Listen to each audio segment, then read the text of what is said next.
You've set the goals. You've read the books. You've made the vision board. But no matter what you do, something always seems to hold you back. You start, then stop. You get inspired, then freeze. You ask yourself, why can't I move forward? It's not that you're lazy. It's not that you lack discipline. The truth is, you may be carrying emotional blocks, invisible inner walls built from fear, past trauma, or limiting beliefs. In this video, we're not just going to talk about them, we're going to help you dismantle them, step by step, backed by science, rooted in real-life change. Think of an emotional block as a hidden firewall in your subconscious, stopping you from doing what you consciously say you want to do. Let's say you want to launch your business, ask for that raise, or even post content online. But every time you're about to act, your chest tightens. Your inner critic screams. You distract yourself with social media. You convince yourself now's not the right time. That's not indecision. That's emotional resistance. According to Dr. Bruce Lipton, 95% of our behavior is driven by the subconscious mind, formed mostly by age 7. That means you could be carrying beliefs from your childhood, when you were teased, ignored, criticized, or even just misunderstood.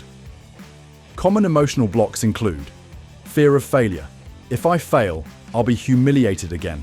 Fear of success. If I succeed, people will expect more of me. Fear of judgment. People will see the real me and won't like it. Feeling unworthy. I don't deserve happiness or wealth. These beliefs are like viruses in your mental software. They loop in the background until you consciously debug them. To really understand how emotional blocks are silently stealing your success, let's look at some real-world examples that might hit close to home. Jasmine is a brilliant 28-year-old graphic designer. She spent years honing her craft. Her clients love her work. But every time she's asked to promote her services on social media, she freezes. What's going on? After some journaling, she realizes that as a teenager, she was constantly criticized by her mother. Comments like, "You're too much," or "Don't brag," made her shrink herself. That emotional memory taught her it's safer to stay invisible.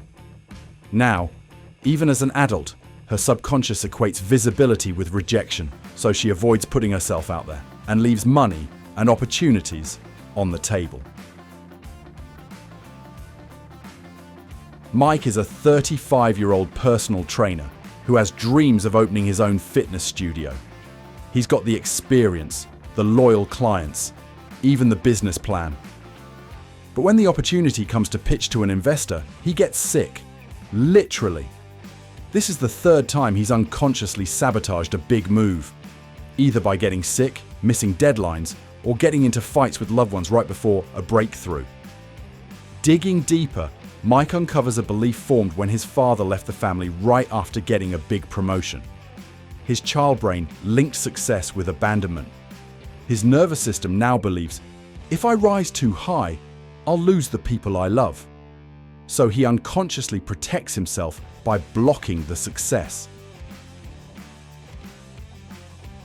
Carla is a 42-year-old executive who has achieved what many would call success. A 6-figure salary, team leadership and awards. But internally, she feels like a fraud. Despite her accolades, she constantly overworks, says yes to everything, and has anxiety attacks before performance reviews, even though she always exceeds expectations. Why? When she was 9, she brought home a report card with all A's and 1 B. Her father said, "Why didn't you get straight A's?" That one sentence lodged a belief in her nervous system. Love and approval are earned through perfection. Now, her emotional block is the relentless fear that she must keep overperforming, or she'll lose love, status, or belonging. Even rest feels dangerous. Kevin is a life coach with a powerful message. But every time he tries to raise his rates or launch a premium offer, He lowers the price at the last second. He even gives away free sessions, then resents it later. His emotional block? Growing up in a household where money was tight and rich, people were called selfish or greedy. He internalized the belief that asking for money makes me a bad person. So now, success feels like betrayal of his upbringing, and he sabotages his earning to stay loyal to his identity.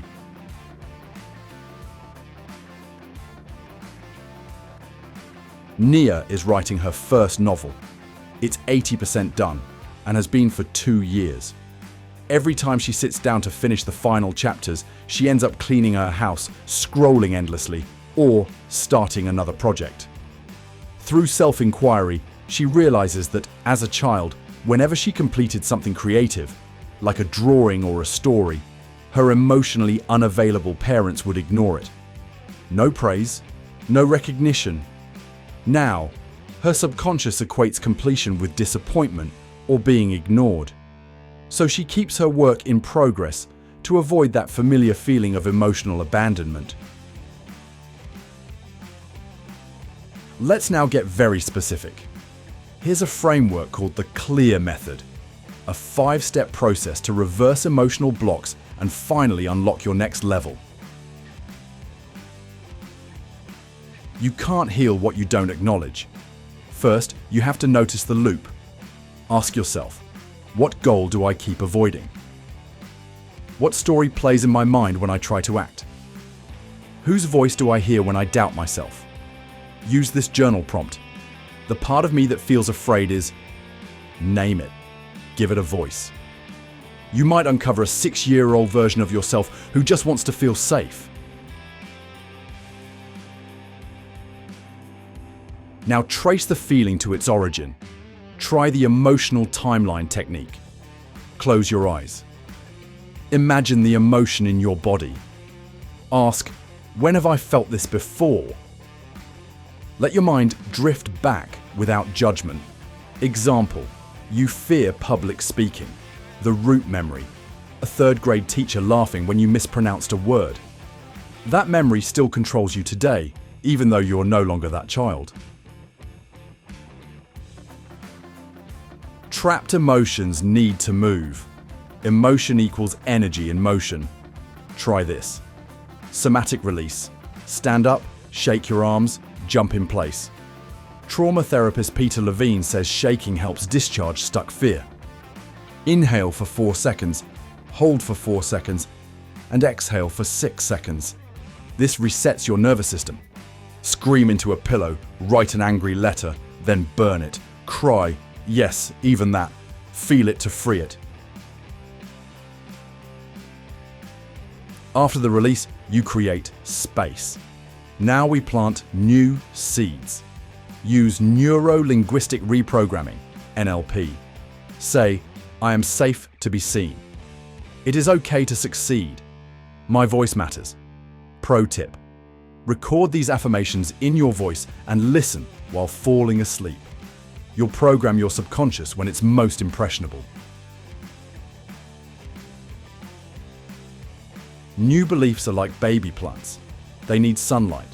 Your action. Use the courage ladder. 1. Take a small risk. Email someone, make that phone call. 2. Celebrate it, even if you shake. 3. Repeat daily. Action tells your brain, this new version of me is real. The more you act, the more the old story fades away. When you commit to this process, your world starts to change, quietly at first, then dramatically. You start saying yes to aligned opportunities, speaking up without overthinking, feeling calm in situations that once triggered you. You stop being a prisoner of your past and become the architect of your future. You're not broken. You were just blocked, and now you're clearing the way. If this message resonated, tap that like button to let YouTube know this content matters. And if you want more mind-shifting tools, healing guidance, and next-level breakthroughs, subscribe and turn on the notification bell. In the comments, drop the one emotional block you're ready to release. and what bold action you will take.